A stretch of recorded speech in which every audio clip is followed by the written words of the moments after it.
আলহামদুলিল্লাহ বিশ্বময় আল্লাহ সুবহানাহু ওয়া তাআলা রাজদরবারে শুকর আদায় করছি যে আল্লাহ সুবহানাহু ওয়া তাআলা আমাদেরকে এই স্বাধীন রাষ্ট্রে বসবাস করবার তৌফিক দিয়েছেন। যে স্বাধীনতা লক্ষ মানুষের প্রাণের বিনিময় একসাথে রক্ত রাজপথে হয়ে যাওয়ার ফলশ্রুতিতে অর্জিত হয়েছে। এমন একটি স্বাধীন সার্বভৌমত্বময় রাষ্ট্রে ইমান এবং ইসলাম হাতে ধারণ করে বসবাস করে আল্লাহ তৌফিক দিয়েছেন। এই জন্য রব্বুল আলামিনের দরবারে কালিমাত শুকর আদায় করছি, সবাই প্রাণ খুলে উজাগর করছি আলহামদুলিল্লাহ আলহামদুলিল্লাহ। 2025 সাল ডিসেম্বরের 12 তারিখ এই মাসে বাংলাদেশে মহান বিজয় দিবস উদযাপিত হয়েছে। জয় এবং পরাজয়, বিজয় এগুলো স্বয়ং আল্লাহ তাআলার পক্ষ থেকে আসে। এই জন্য বিজয় অর্জন করার ফলে ইমানদার মুসলমানদের কর্মপন্থা কেমন হবে সে বিষয়ে আল্লাহ সুবহানাহু ওয়া তাআলা কোরআনে কারীমে রাসূল কারীম সাল্লাল্লাহু আলাইহি ওয়াসাল্লাম তার সুন্নাহয় নির্দেশনা দিয়েছেন কিভাবে বিজয় দিবস অর্জন করলে তা উদযাপন করতে হয়, তা পালন করতে হয়। বিজয় দিবস উদযাপন করার ক্ষেত্রে কি করণীয়, কি বর্জনীয়, সে বিষয়গুলো আল্লাহ তাআলা কোরআনে কারীমে তুলে ধরেছেন। রাসূল কারীম সাল্লাল্লাহু আলাইহি ওয়াসাল্লাম তার কর্মপন্থা দিয়ে সাহাবায়ে কেরাম রাদিয়াল্লাহু তাআলা আনহুম আজমাইনকে শিক্ষা দিয়েছেন। আমরা জানি এই ভারত উপমহাদেশ এক সময় মুসলমানরা শাসন করেছিল। মুসলিম শাসকরা পুরো ভারত উপমহাদেশে শাসন ক্ষমতা তাদের কাছে ন্যস্ত ছিল। তারা ভারত উপমহাদেশ পরিচালনা করেছিল। কিন্তু এক পর্যায়ে দেখা গেল ব্রিটিশরা ব্যবসার সুবাদে ভারত উপমহাদেশে আগমন করে এবং তারা অনেক এনজিও সাহায্য সহযোগিতার আড়ালে ভারত উপমহাদেশের ক্ষমতা ছিনিয়ে নেওয়ার জন্য বিভিন্ন চক্রান্ত চালায়। এক পর্যায়ে তারা ভারত উপমহাদেশের ক্ষমতা নিতে চায় এবং প্রায় 200 বছর পর্যন্ত ভারত উপমহাদেশ ব্রিটিশরা ইংরেজরা শাসন করেছিল। তাদের শাসন আমলে মুসলমানরা স্বাধীনভাবে তাদের ধর্ম শিক্ষা করতে পারেনি। মুসলমানদেরকে তাদের ধর্ম শিক্ষা থেকে তারা বঞ্চিত করেছিল। বলা হয় যে ভারত উপমহাদেশে 60,000 মাদ্রাসা ছিল। এই মাদ্রাসাগুলো তারা বন্ধ করে দেয়। মুসলমানদের স্বাধীনভাবে তারা তাদের ধর্ম পালন করবে সেই স্বাধীনতাটুকু পর্যন্ত তারা হরণ করে নিয়ে যায়। এক পর্যায়ে মুসলমানদের উলামায়ে কেরাম সম্মিলিতভাবে তারা ইংরেজের বিরুদ্ধে জিহাদে ঝাঁপিয়ে পড়ার জন্য যখন ফতোয়া জারি করেন আব্দুল আজিজ দেহলভী রহমতুল্লাহ আলাইহি তার ফতোয়ার ফলশ্রুতিতে সর্বস্তরের মুসলমান ইউনিটের শোষণ এবং নিপীড়ন নির্যাতনের বিরুদ্ধে ময়দানে ঝাঁপিয়ে পড়ে।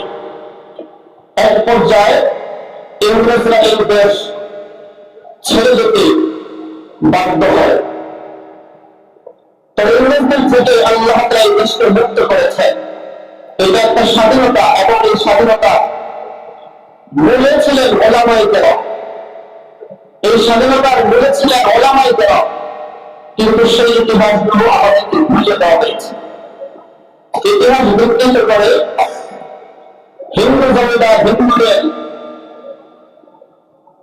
পক্ষে এই বিজয়কে বিভিন্নভাবে প্রচার করা হয়েছে। মুসলিম মনীষী যারা, যাদের অক্লান্ত পরিশ্রমী, যাদের জীবনের বিনিময় রক্তের বিনিময় আল্লাহ ইংরেজদের শাসন থেকে ভারত মহাদেশকে মুক্ত করেছে, সেই সকল মনীষীদের মুসলিম মনীষীদের ইতিহাসকে ভুলিয়ে দেওয়া হয়। এরপরে যখন ভারত, পাকিস্তান এবং বাংলাদেশ এক রাষ্ট্র হিসাবে ছিল, 1947 সালে তাদের এই ইশারায় ভারত এবং পাকিস্তান দুই ভাগ হয়ে যায়। ভারতে ছিল হিন্দু সংখ্যাগরিষ্ঠ এবং পাকিস্তান হচ্ছে মুসলিম সংখ্যাগরিষ্ঠ। পাকিস্তানের সাথে বাংলাদেশ পাকিস্তানের অংশ ছিল।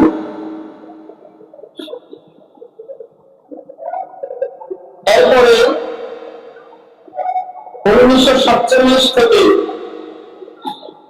1971 সাল পর্যন্ত এই বাংলাদেশকে বলা হবে পূর্ব পাকিস্তান। পশ্চিম পাকিস্তানে জালেম শাসক গোষ্ঠী কর্তৃক পূর্ব পাকিস্তানের জনগণ নির্মমভাবে শোষণের শিকার হয়, নির্যাতন নিপীড়নের শিকার হয়। এক পর্যায়ে পূর্ব পাকিস্তানের সাধারণ জনতা পশ্চিম পাকিস্তানের শাসক গোষ্ঠী কর্তৃক নির্যাতন নিপীড়নের বিরুদ্ধে তারা আন্দোলন গড়ে তোলেন এবং এই আন্দোলন রক্ত করে যুদ্ধে রূপ নেয়। দীর্ঘ 9 মাস রক্ত করে যুদ্ধ করে এক সাগর রক্তের বিনিময় 1971 সালে বাংলাদেশের স্বাধীনতা বিজয় দিবস অর্জন হয় এবং সেই বিজয় দিবস প্রতি বছর আমরা 16 ডিসেম্বর উদযাপন করে আসছি। প্রশ্ন হল, পশ্চিম পাকিস্তানে হানাদার বাহিনীর অনেক অস্ত্র ছিল,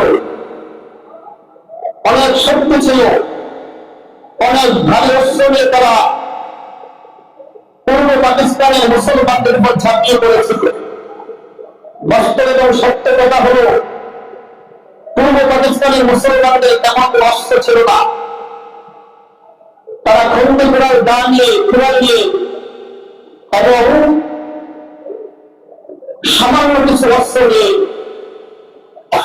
তারা পূর্ব পশ্চিম পাকিস্তানের হানাদার জালেম বাহিনীর বিরুদ্ধে ঝাঁপিয়ে পড়ে এবং এই দুর্বল স্বাধীনতাকে মুসলমানদের হাতে আল্লাহ তাআলা তাদের ত্যাগের বিনিময় 1971 সালে পূর্ব পাকিস্তান নাম মুছে পৃথিবীর মানচিত্রে বাংলাদেশ নামক একটি অখণ্ড স্থান করে দিয়েছেন। তাহলে আল্লাহ সুবহানাহু ওয়া তাআলা তিনি যে একমাত্র বিজয়ের মালিক, বিজয় অর্জন করতে হলে সংখ্যাগরিষ্ঠতা, অস্ত্রবল এর কোন মূল্যায়ন নাই। মুসলমান ইমানদারা মূল্যায়ন করে আল্লাহ তারা সত্যি সামর্থ্য ঠিক কিনা। যদি তা না হতো তাহলে সংখ্যাগরিষ্ঠ এবং এত শক্তিশালী পশ্চিম পাকিস্তানি হানাদার বাহিনীর মোকাবেলা করে বিজয় অর্জন করা আমাদের মধ্যে দুর্বল মুসলমানদের পক্ষে কষ্ট হয়ে যেত। অল্প সময়ের মধ্যে মাত্র 9 মাসে আল্লাহ তাআলা আমাদেরকে স্বাধীন সার্বভৌমত্ব একটি ভূখণ্ডের মালিক বানিয়েছেন।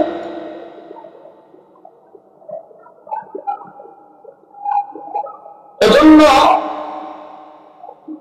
প্রথমে আমি বলেছি জয় এবং পরাজয় আসে তার পক্ষ থেকে। আরো জনে বলেন আমাদেরকে বিজয় দিয়েছেন কে? এই জন্য এই বিজয় দিবস কিভাবে আমরা উদযাপন করব সে বিষয়ে আল্লাহ কোরআনুল কারীমে নির্দেশনা দিয়েছেন কিনা? আরো জনে বলেন রাসূল কারীম সাল্লাল্লাহু আলাইহি ওয়াসাল্লাম হাদিসে নির্দেশনা দিয়েছেন। কিন্তু দেখা যায় আমরা আল্লাহর দেওয়া সেই দিক নির্দেশনাকে আমরা পিছনে রেখে পশ্চিমা এবং ব্রিটিশদের সংস্কৃতি অবলম্বন করে বিভিন্ন গান বাদ্য নাচ গান ইত্যাদি অশ্লীল দেখা করা বেলেন্দ্রতার মাধ্যমে আমরা এই দিবসটি উদযাপন করে আছি। এই জন্য আমি আজকে আলোচনার বিষয়ে নির্ধারণ করেছি বিজয় দিবস ইমান দ্বারা কিভাবে উদযাপন করবে। মাতৃভূমি জন্মভূমির প্রতি ইমান এবং তার প্রতি ভালোবাসা এটা ইমান পরিপন্থী কাজ নয়। আমাদেরকে কোরআন শিক্ষা দিয়েছে মাতৃভূমি এবং নিজের জন্মভূমির মুখী ভালোবাসার মহব্বত রাখা কিভাবে রাখতে হয়। রাসূল কারীম সাল্লাল্লাহু আলাইহি ওয়াসাল্লাম মাতৃভূমি জন্মভূমির প্রতি কি পরিমাণ মহব্বত রেখেছেন, জন্মভূমিকে কি পরিমাণ ভালোবেসেছেন তার ইতিহাসের পাতায় আগে সর্বক্ষণে লিপিবদ্ধ আছে। যদি আমরা এই ইতিহাসগুলো পড়ি তাহলে জানবো মুসলমানরাই সবচেয়ে বেশি জন্মভূমি এবং মাতৃভূমিকে ভালোবাসতে পারে। ইসলামের একমাত্র ধর্ম যেই ধর্ম জীবনের বিনিময় হলেও মাতৃভূমির জন্মভূমির স্বাধীনতা সার্বভৌমত্ব রক্ষা করার জন্য কথা বলে চিল্লা বলে ঠিক কিনা? রাসূল কারীম সাল্লাল্লাহু আলাইহি ওয়াসাল্লাম জন্মগ্রহণ করেছেন মক্কা ভূমিতে। মক্কায় রাসূল কারীম সাল্লাল্লাহু আলাইহি ওয়াসাল্লাম তার পবিত্র জন্ম হয়েছে। 40 বছর বয়সে তিনি নবুয়ত প্রাপ্ত হয়েছেন। 53 বছর বয়সে তিনি মদিনায় হিজরত করেছেন। তার মানে মক্কায় তিনি দীর্ঘ 53 বছর অবস্থান করেছেন। নবুয়ত প্রাপ্ত হওয়ার পরে আল্লাহ কর্তৃক যখন নির্দেশ আসে আপনি এই আপনার জাতিকে যারা বিভিন্ন ভাবে আল্লাহ তাআলাকে ভুলে ব্যক্তির পূজা অর্চনায় লিপ্ত আছে, নাফরমানিতে লিপ্ত আছে, তাদেরকে একাত্মভাবে দাওয়াত দেন, তাওহীদের বাণী তাদের কানে পৌঁছে দেন। যখন আল্লাহর নির্দেশ প্রাপ্ত হয়ে রাসূল কারীম সাল্লাল্লাহু আলাইহি ওয়াসাল্লাম সে মক্কার অধিবাসীদের মাঝে তাওহীদের দাওয়াত দিচ্ছিলেন, তখনই আল্লাহর পয়গম্বর তাদের জন্য সত্য হয়ে গেলেন। রাসূল কারীম সাল্লাল্লাহু আলাইহি ওয়াসাল্লাম এবং সাহাবায়ে কেরামের প্রতি চরমভাবে নির্যাতন নিপীড়নের গোলা তারা চালায়। এক পর্যায়ে মুসলমানরা তাদের নির্যাতন নিপীড়ন শুনতে না পেরে প্রথমে তারা হাবশায় হিজরত করে। এরপরে দ্বিতীয়বার যখন তাদের আরো নির্যাতন বেড়ে গেল তখন আল্লাহর নির্দেশে মদিনায় হিজরত করতে বাধ্য হয়। এমনকি স্বয়ং রাসূল কারীম সাল্লাল্লাহু আলাইহি ওয়াসাল্লামকে মক্কার মুশরিকরা হত্যা করার জন্য প্ল্যান চূড়ান্ত করে ফেলল। আল্লাহ নবীকে হত্যা করে ফেলবে। যখন এই চক্রান্ত তারা করে ফেলল, আল্লাহ তাআলা তার নবীকে জানিয়ে দিলেন যে আপনি এখন আর এই ভূমিতে থাকা আপনার জন্য নিরাপদ নয়, আমার নির্দেশ আপনি এখনই হিজরত করে মদিনায় চলে যান। রাসূল কারীম সাল্লাল্লাহু আলাইহি ওয়াসাল্লাম নিজের জন্মভূমি থেকে হিজরত করে মদিনায় যাওয়ার প্রাক্কালে তার মনের অবস্থা কি ছিল, তার হৃদয়ের অবস্থা কেমন ছিল, তা হাদিসের কিতাবে আমরা খুঁজে পাই, ইতিহাসের পাতায় আমরা এখনো তা লেখা পাই। আল্লাহ নবী কি করেছিলেন, তার মনের অবস্থা কেমন ছিল এই সময়।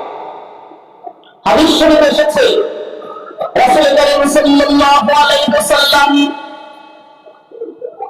যখন হিজরত করে মক্কা ছেড়ে মদিনার অভিমুখে রওনা হয়েছেন, ওই সময় আল্লাহ পয়গম্বর চোখের পানি ছেড়ে ছেড়ে কর্তন করেছেন, কান্না করেছেন। না মক্কাকে দেখে দেখে বললেন, মক্কা আল্লাহর কসম করে বলি, আল্লাহর কাছে এবং আমার কাছে তুমি সবচেয়ে প্রিয়, সবচেয়ে বেশি প্রিয়। তোকে আল্লাহ তাআলা অনেক ভালোবাসেন, আমি অনেক ভালোবাসি।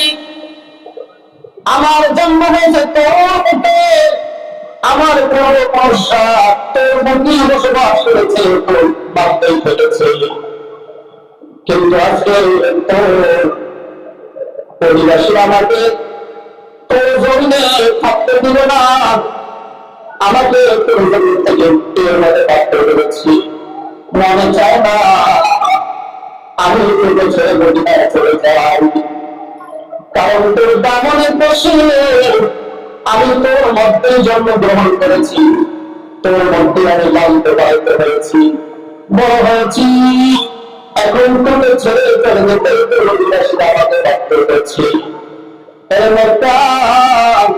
তোর খানায় কাবা অবস্থিত, যে খানায় কাবা আল্লাহ নির্মাণ করেছেন, তোর বুকের মায়ের জন্ম অবস্থিত রয়েছে।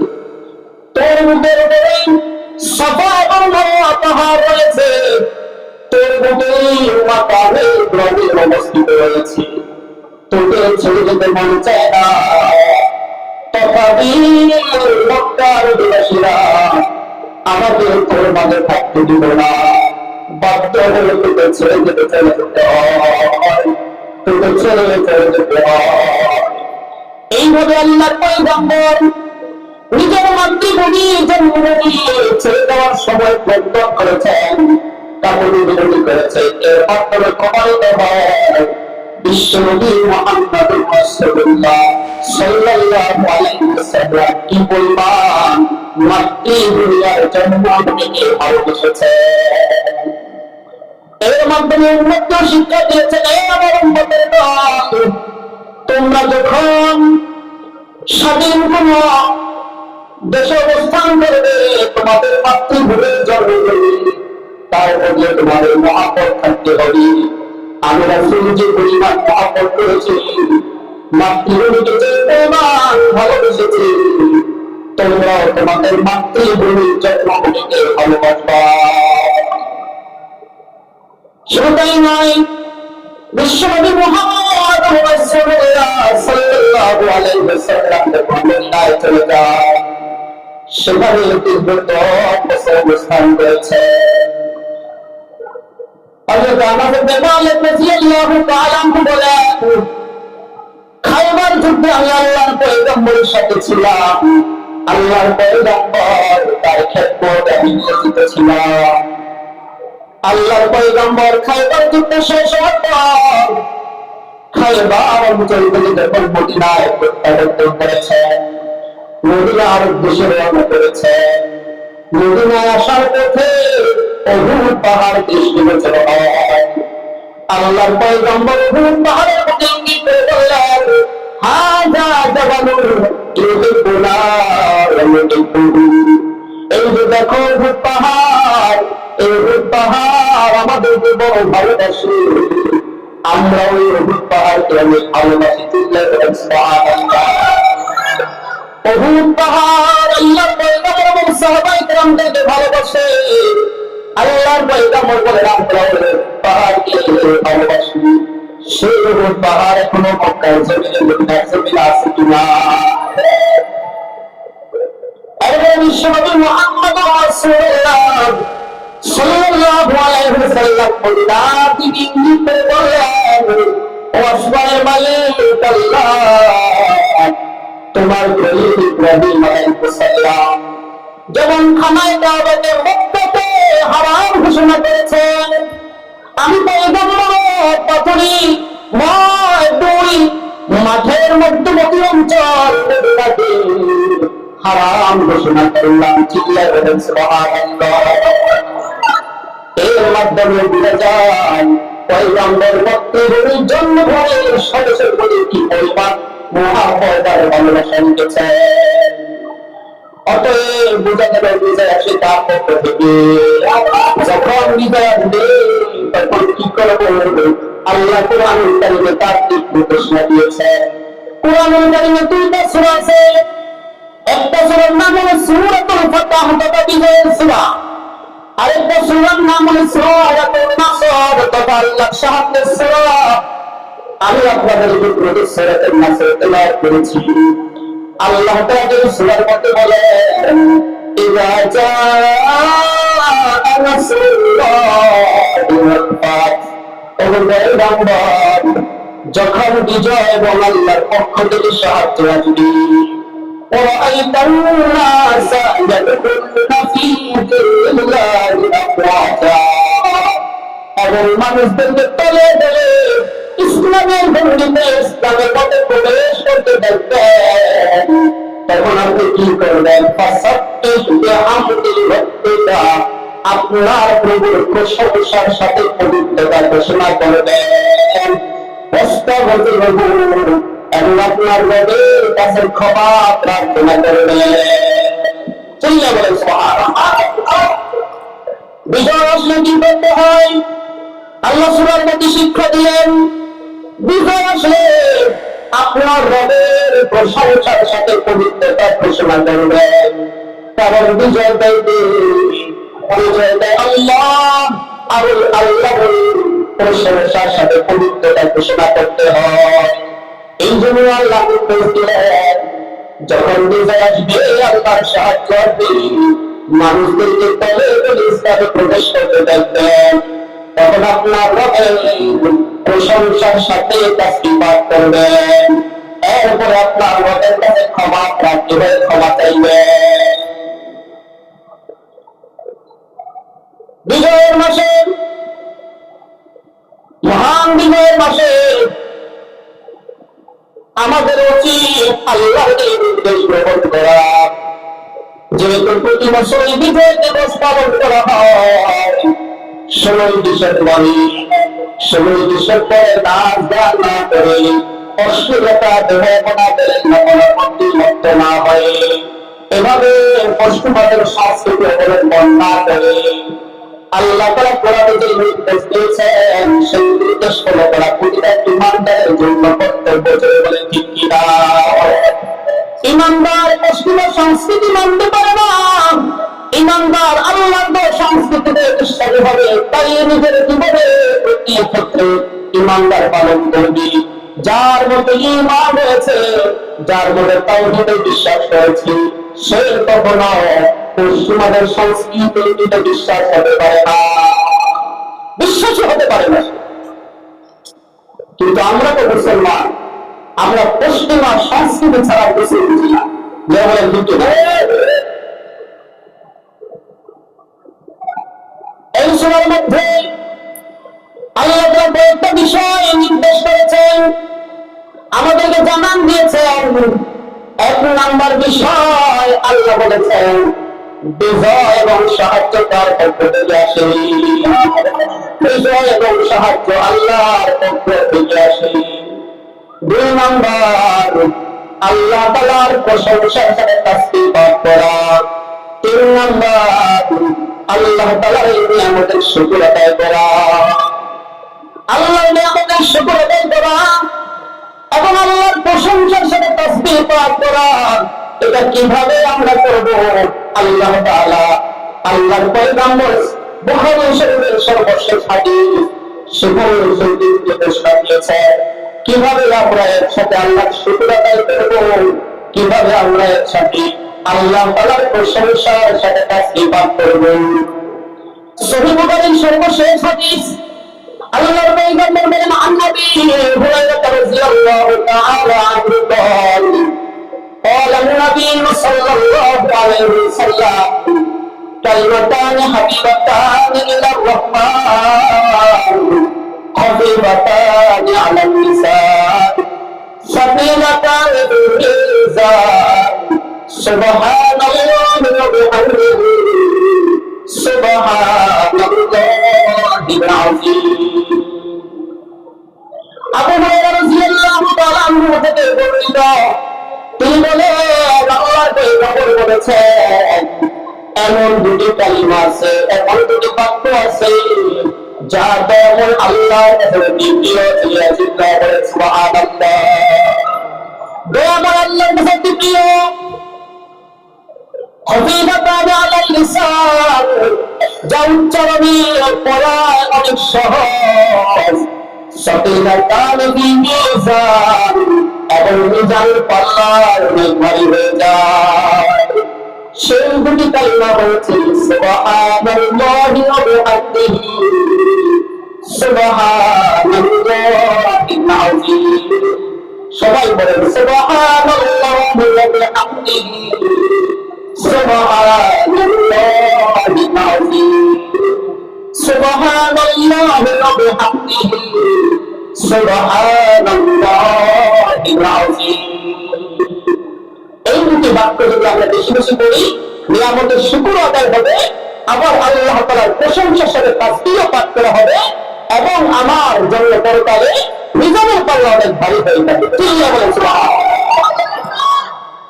তাহলে বিজয় দিবসে এক নম্বর আল্লাহ তাআলার তাসবিহের সাথে প্রশংসা করা, দুই নম্বর আল্লাহ তাআলার সাহায্য চাওয়া। এই দুইটা যখন আমরা এই কালিমাটা বেশি বেশি পড়ব, তাহলে এই দুইটা জিনিস আমরা এভাবে দুইটা জিনিসের উপর আমল করতে পারলাম। আল্লাহ আমাদের সবাইকে তৌফিক দান করুন। তিন নম্বর হচ্ছে আল্লাহ তাআলার কাছে ক্ষমা প্রার্থী হয়ে ক্ষমা প্রার্থনা করা। প্রশ্ন হলো, বিজয় আসলে কেন আমরা আল্লাহর কাছে ক্ষমা চাইব? এর কারণ হলো, বিজয় যেমন রক্তক্ষয়ী সংঘর্ষের মাধ্যমে অনেক রক্ত এবং জীবনের বিনিময় বিজয় অর্জন হয়, আর এই বিজয় অর্জন করতে গিয়ে হয়তো অনেক ক্ষেত্রে আল্লাহ তাআলার বিধান লঙ্ঘিত হয়, আল্লাহ তাআলার নাফরমানি হয়, আল্লাহর বিধান এভাবে লঙ্ঘন হয়। এই জন্য যখন বিজয় অর্জন করব, তাই বিজয় অর্জন করার ক্ষেত্রে মাঠে ময়দানে যুদ্ধ করার সময় যে সকল ত্রুটি বিচ্ছুতি হয়েছে, ভুল প্রাপ্তি হয়েছে, এর জন্য আল্লাহ তাআলার কাছে ক্ষমা চাওয়া, আল্লাহ তাআলার কাছে ক্ষমা চাওয়া, ইস্তিগফার করা। ইস্তিগফারের অনেক উপকার এসেছে। কোরআনুল কারীমে এক আয়াতের মধ্যে আল্লাহ তাআলা ইস্তিগফারের 6টা উপকারের কথা বলেছেন। চিল্লা বলেন সুবহানাল্লাহ। কয়টা উপকার? 6টা উপকার। রাসূল কারীম সাল্লাল্লাহু আলাইহি ওয়াসাল্লাম এক হাদিসে ইস্তিগফারের 3টা উপকারের কথা বলেছেন। কোরআনুল কারীমে এক আয়াতে ইস্তিগফারের 6টা উপকারের কথা আলোচনা হয়েছে। রাসূল কারীম সাল্লাল্লাহু আলাইহি ওয়াসাল্লাম এক হাদিসে ইস্তিগফারের আরো 3টা উপকারের কথা আলোচনা করেছেন। মোট কয়টা উপকার? 9টা।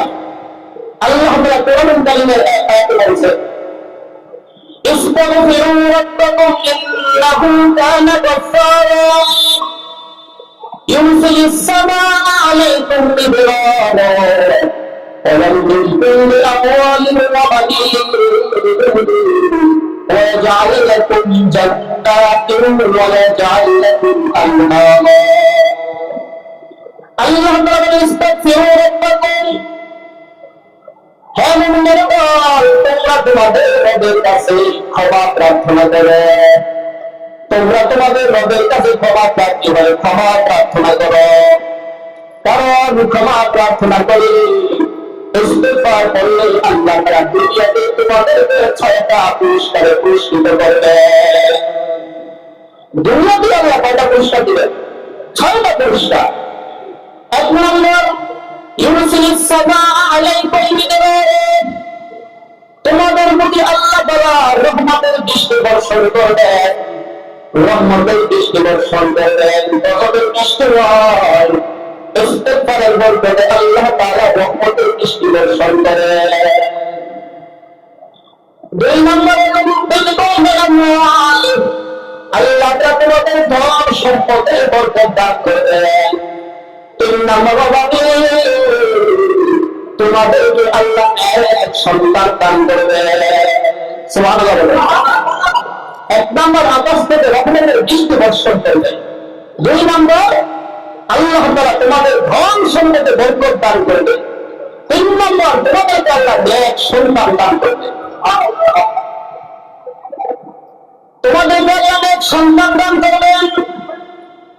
3 নম্বর জান্নাত হয়েছে জান্নাত, তোমাদের বাগ বাগিচা ফল ফলাদি ফসলাদি করতে আল্লাহ তাআলা বরকত দান করবেন। বাগ বাগিচা ফল ফলাদি এগুলোর মধ্যে বরকত দান করবেন কে? ফসলাদি এগুলোর মধ্যে বরকত দান করবেন কে? আল্লাহ। কিসের বরকত? ইস্তিগফারের বরকত। ইস্তিগফারের বরকতে আল্লাহ তাআলা এগুলো দান করবেন। এরপরে বলে যে আল্লাহ তাআলা তোমাদের জন্য নদ নদী প্রবাহিত করে দিবেন, নদ নদী প্রবাহিত করে দিবেন তোমাদের ইস্তিগফারের বরকতে। জন্য আল্লাহ বলেন তোমরা তোমাদের রবের জন্য আল্লাহর কাছে ক্ষমা প্রার্থী হয়ে ক্ষমা প্রার্থনা করো। এই ছোট উপকার আল্লাহ কোরআনে বলেছে। রাসূল করিম সাল্লাল্লাহু আলাইহি ওয়াসাল্লাম এক হাদিসে ইস্তিগফারের 3টা ফায়দার কথা বলেছেন। আল্লাহর পয়গম্বর বলেন, আল্লাহর পয়গম্বর বলেন আব্বাস ইবনে আব্বাস রাদিয়াল্লাহু তাআলা আনহু قال النبي صلى الله عليه وسلم من لزم الاستغفار جعل الله له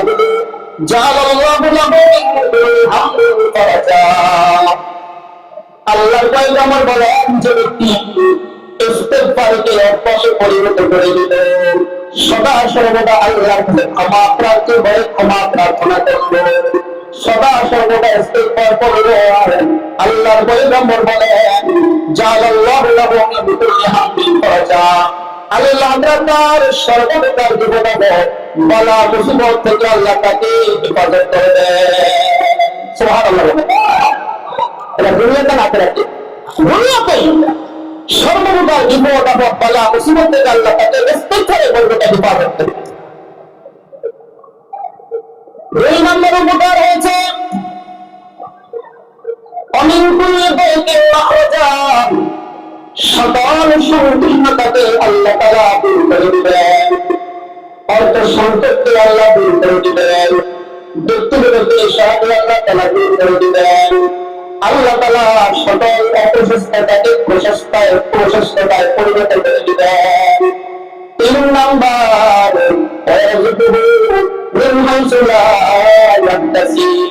এমন স্থান থেকে আল্লাহ তোমার পবিত্র রিজিকের ব্যবস্থা করবেন যেখান থেকে যদি আশা করে কল্পনাও করো না, তোমার কল্পনার বাহিরে ছিল এমন স্থান থেকে আল্লাহ পবিত্র এবং সম্মানজনক রিজিকের ব্যবস্থা করবে। কিসের বরকতে? ইস্তিগফারের বরকতে। কিসের বরকতে? তাহলে রাসূল করিম ইসলামের হাদিসে 3টা উপকারের কথা বলেছে ইস্তিগফারের, 3টা উপকার। 1 নম্বর আল্লাহ সকল পেরেশানি দূর করে দিবেন, 2 নম্বর আল্লাহ সকল সংকীর্ণতাকে দূর করে দিবেন, 3 নম্বর আল্লাহ এমন স্থান থেকে রিজিকের ব্যবস্থা করবেন যেখান থেকে আমি রিজিক প্রাপ্ত হব এই বিষয়ে আমি কল্পনাও করি না। তাহলে বিজয় দিবসের আমল কি?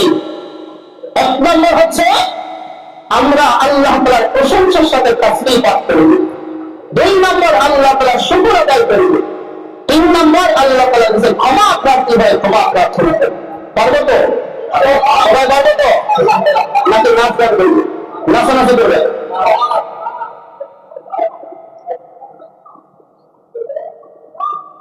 এমন একটা অবস্থায় পতিত হয়েছি, বাংলাদেশের স্বাধীনতা সর্বভৌমত্ব যদি 1971 সালে আমরা একটা স্বাধীন ভূখণ্ড পেয়েছি, স্বাধীন ভূখণ্ডের মালিক হয়েছি, বাহ্যিকভাবে আমরা নিজেরা স্বাধীন দেখলেও স্বাধীন রাষ্ট্রের নাগরিক হিসেবে নিজেদের পরিচয় দিলেও আমরা এভাবে অভ্যন্তরীণ ভাবে আমরা স্বাধীন হতে পারি না। অভ্যন্তরীণ ভাবে আমরা স্বাধীন নয়। 1971 সালের পর থেকে এই পর্যন্ত যত শাসক গোষ্ঠী এই স্বাধীন সার্বভৌমত্বময় রাষ্ট্রের শাসক হয়েছে, এই দেশকে শাসন করেছে, তা অন্য একটি দেশের গোলাম হয়ে অন্য একটি দেশের কাছে এই দেশের স্বাধীন নাগরিকদের গোলামীর জন্য আবদ্ধ করে তারপরে তারা তাদের শাসন ক্ষমতা টিকিয়ে রাখার জন্য আমাদেরকে গোলাম বানিয়ে রেখেছে। ঠিক কিনা? গোলামীয়তার জিনজিনে, গোলামের জিনজিনে আমরা আবদ্ধ ছিলাম। এমন ভাবে আমাদেরকে আবদ্ধ করে রেখেছিল যে আমরা মনে করতাম যে এই দেশ মনে হয় আমাদের দেশ না। সংখ্যাগরিষ্ঠ মুসলমান থাকা সত্ত্বেও মুসলমানরা এতটাই হীনমন্যতায় ভুক্ত যে মনে করতো যে এই দেশ মনে হয় আমাদের না, আমরা এদেশে সংখ্যালঘু হিসাবে বসবাস করছি। যেটা বলে ঠিক কিনা? এমন একটা ভয়, এমন একটা ভীতিকর পরিস্থিতি তৈরি করে রেখেছিল। এদেশের স্বাধীনতাবাদী মানুষ এবং আলেম ওলামাদের প্রতি যেই পরিমাণ নির্যাতন নিপীড়ন চালানো হয়েছে, সেই দাদা বাবুদের ইশারা ইঙ্গিতে এমনকি এই দেশের মেরুদণ্ড সেনাবাহিনীর ৫৭ জন সেনাবাহিনীতে নির্মমভাবে হত্যা করে দেশের মেরুদণ্ড ভেঙে দেওয়া হয়েছে, যাতে করে দেশ পৃথিবীর মধ্যে মাথা উঁচু করে দাঁড়াতে না পারে। দাদা বাবুদের গোলামীয়তের জিঞ্জির বেলায় পেছিল, তারপর তাদের এভাবে কাছে নমনম করে তাদের কাছে মাথা নত করে থাকে। এই জন্য তাদের ইঙ্গিতে এদেশে ৫৭ জন সেনা অফিসার এক একজন সেনা কর্মকর্তাকে এবারে প্রস্তুত করতে বানাতে এদেশের লক্ষ লক্ষ কোটি কোটি টাকা ব্যয় হয়েছে। এমন ৫৭ জন সেনাবাহিনীকে নির্মমভাবে হত্যা করে প্রচলন করে এদেশের মেরুদণ্ড তারা ভেঙে দিয়েছে। ঠিক কিনা? অতএব যারা এভাবে চক্রান্ত করে আমার দেশের বিরুদ্ধে, আমার দেশের স্বাধীনতার সার্বভৌমত্বের বিরুদ্ধে, তারা আমাদের পার্শ্ববর্তী রাষ্ট্র হলেও আমাদের কি তারা প্রকৃত বন্ধু হতে পারে? বন্ধু হতে পারে? যেই শাসক গোষ্ঠী শাসন ক্ষমতার মস্তনে বসে তাদেরকে বন্ধুত্বের এভাবে আসলে সমাসীন করবে, তাদের কথা উঠাবসা করবে, তাদের ইশারায় দেশ শাসন করবে, এমন শাসক গোষ্ঠীকে আমরা শাসন ক্ষমতায় বসতে দেব না। ইনশাআল্লাহ আমরা বহু জীবনের বিনিময়, বহু রক্তের বিনিময় এদেশের স্বাধীনতার সার্বভৌমত্ব অর্জন করেছি। কারো কারণে সেই স্বাধীনতার সার্বভৌমত্ব নষ্ট হবে এটা আমরা কখনোই হতে দেব না। জীবন থাকতে আমরা হতে দেব না ইনশাআল্লাহ। এদেশ আমার, আপনার, আমাদের সবার। এদেশের স্বাধীনতার সার্বভৌমত্ব রক্ষা করা আমার, আপনার, আমাদের সবার দায়িত্ব। ঠিক কিনা? অতএব বিজয় দিবসে ইতিপূর্বে জালেম শাসকরা যেইভাবে এই বিজয় দিবস উদযাপন করে এসেছে, আমরা নতুন স্বাধীনতা পেয়ে এরপর সেই পন্থা অবলম্বন করে আমরা বিজয় দিবস উদযাপন করবো। আর সেভাবে উদযাপন করবো। আল্লাহ যেভাবে বলেছেন আমরা সেই পন্থা অবলম্বন করে আমরা বিজয় উদযাপন করবো। তাহলে আল্লাহ তাআলা আমাদের এই দেশকে বরকতময় দেশ হিসাবে কবুল করবেন। আমাদের আল্লাহ তাআলা অর্থ সংকট, খাদ্য সংকট দূর করে দিবেন। আল্লাহ তাআলা তার আসমান থেকে রহমতের বৃষ্টি জমিনে বর্ষণ করবেন। এর মাধ্যমে শস্যাদি, ফল ফলাদি, তরুণতা, গাছপালা এভাবে মানুষ যেগুলোতে জীবন ধারণ করে আল্লাহ তাআলা সেই রিজিকের মধ্যে বরকত দান করবেন। বিশ্বাস হয়? সবার বিশ্বাস হয়? যদি বিশ্বাস হয় তাহলে পূর্বের সেই রীতি অবশ্য বাদ দিতে হবে। নতুন ভাবে আবার এই স্বাধীনতা বিজয় দিবস উদযাপন করবো। আল্লাহ তাআলা শুকর আদায় করে সালাত আদায় করে পারবেন তো ইনশাআল্লাহ? আল্লাহ তাআলা সবাইকে তাওফীক দান করে। সকল বলে আমিন।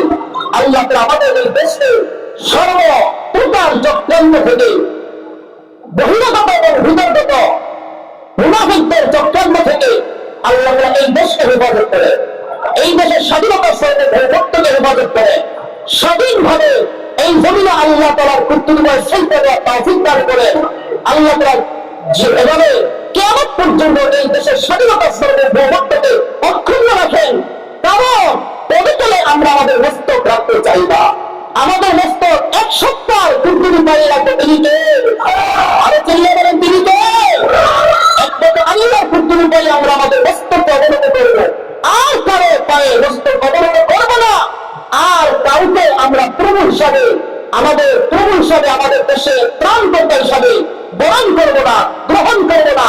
আমাদের দেশে ত্রাণকর্তা একজন আল্লাহ তাআলা। সবার বিশ্বাস হয়?